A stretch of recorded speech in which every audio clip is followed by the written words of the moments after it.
Tatlong presidente, mahigit isang dekada.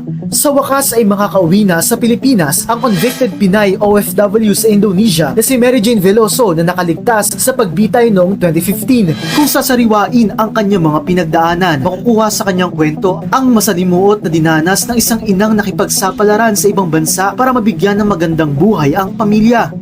Balikan ang mga pangyayari sa kaso ni Mary Jane Veloso. Nagbalik bansa si Veloso matapos manilbihan bilang domestic helper sa Dubai ng 10 buwan. Hindi niya tinapos ang 2 taon sana niyang kontrata matapos umano siyang pagtangkaang halayin ng kanyang amo. Muling sumubok si Veloso na mangibang bansa matapos siyang alukin ng trabaho sa Malaysia ng kanyang kaibigang si Maria Cristina Serio o mas kilala bilang Tintin. Lumipad si Veloso sa Malaysia, ngunit wala na pala ang trabahong alok sa kanya roon ni Serio. Pero nangako siyang hahanapan pa rin niya ng trabaho si Veloso. Nanatili si Veloso ng ilan pang araw sa Malaysia hanggang sa ipadala siya ni Serio sa Indonesia para sa umano'y 7-day holiday. Nangako si Serio na makababalik si Veloso sa Malaysia para makapagtrabaho. Hinuli si Veloso pagkalapag niya sa Ado-Sucipto International Airport sa Yogyakarta, Indonesia matapos masabat ang nasa mahigit 2 kilong heroin sa kanyang bagahe. Hindi muna ipinaalam ni Veloso sa kanyang pamilya ang kanyang sinapit sa Indonesia. Ang alam ng kanyang pamilya ay ligtas siyang nakabalik sa Malaysia para magtrabaho. Nagpadala si Veloso ng text message sa kanyang kapatid na si Darling na naglalaman ng cryptic message na tila hinahabili na ang kanyang mga anak. Pagkalipas ng isang araw ay muling nakatanggap ng cryptic message si Darling mula sa kanyang kapatid kaya nagpasya na silang tawagan si Veloso. Dito na inamin ni Veloso na nakakulong siya.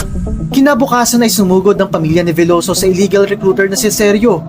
Sinabihan umano ni Serio ang pamilya ni Veloso na tumahimik at huwag lumapit sa media alang-alang sa kanilang kaligtasan dahil miyembro raw siya ng isang international drug syndicate.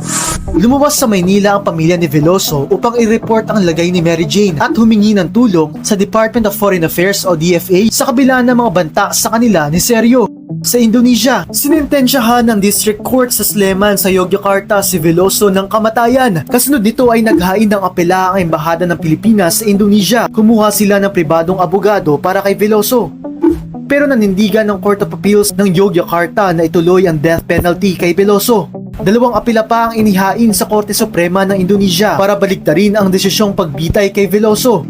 Ngunit ibinasura ito ng Korte Suprema. Mismo si dating Pangulong Noynoy Aquino na ang nagpadala ng request for clemency kay dating Indonesian President Susilo Bambang Yudhoyono na nooy nagpatupad ng moratorium sa mga pagbitay sa kanyang termino.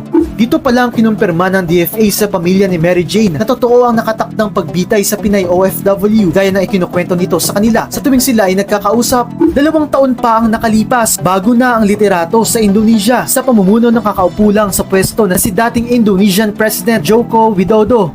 Naglabas siya ng presidential decision na nagbabasura sa request for clemency para kay Mary Jane.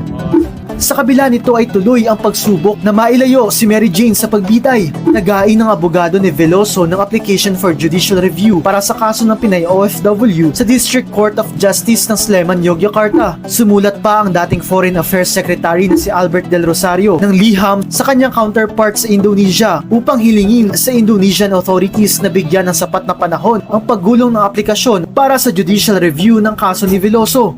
Idinulog ni dating Pangulong Aquino kay Widodo ang kaso ni Veloso nang bumisita ang dating Pangulo ng Indonesia sa bansa. Gumulong ang inisyal na hakbang para sa judicial review ng kaso sa Korte Suprema ng Indonesia. Ngunit ibinasura ng Korte Suprema ang petisyon para sa judicial review noong March 25, 2015. Lalong umigting ang kampanya para maialis si Veloso sa death row. Inilipat si Veloso sa Nusa Kambangan Island na tinatawag ng ilan bilang Execution Island para sa nakatakdang pagbitay sa kanya. Noong araw rin na iyon ay inanunsyo ng DFA ang pagsusumite ng pangalawang judicial review para sa kaso ni Veloso. Nagkaroon muli ng pagkakataon si Aquino na makausap si Widodo sa ASEAN Conference sa Malaysia. Noong araw din na iyon ay sumuko sa otoridad si Serio ang nag-recruit ng trabaho kay Veloso. Kinasuhan siya ng illegal recruitment, human trafficking at estafa hanggang sa dumating na ang araw na itinakda para sa pagbitay kay Veloso sa pamamagitan ng firing squad.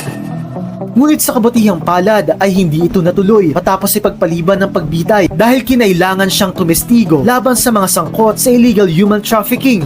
Isang taon pa ang lumipas, umugong ang mga ulat na nagbigay umano si dating Pangulong Rodrigo Duterte ng go signal kay Widodo para bitayin si Veloso batay sa ulat ng Jakarta Post. Pinabulaanan nito ng kampo ni Duterte. Sinabihan lang daw ni Duterte si Widodo na sundin na ang kanilang batas at hindi siya makikialam. Tuloy ang panawagan ng pamahalaan upang mawala sa death row si Veloso sa liderato ng bagong halal na si President Bongbong Marcos. Sinabi ni Marcos na patuloy ang pag-apela niya kaugnay sa kaso ni Veloso sa kanyang pagbisita sa Indonesia. Nitong Enero lang ay iniulat ng Presidential Communications Office na nakatanggap ng commitment si Marcos mula kay Widodo na muling bubuksan ang kaso ni Veloso hanggang sa ibinalita ni Marcos na nagkaroon ng kasunduan ng Pilipinas at Indonesia na ilipat si Veloso sa Pilipinas. Bagaman makakauwi na sa Pilipinas, mananatiling bilanggo si Mary Jane hanggang sa bigyan siya ng clemency ng ating pamahalaan. Sa ngayon ay wala pang eksaktong petsa sa pagbabalik bansa ni Mary Jane. Abot langit naman ang tuwa ng kanyang pamilya ngayong kahit papano'y makakasama na nila ang kanilang mahal sa buhay.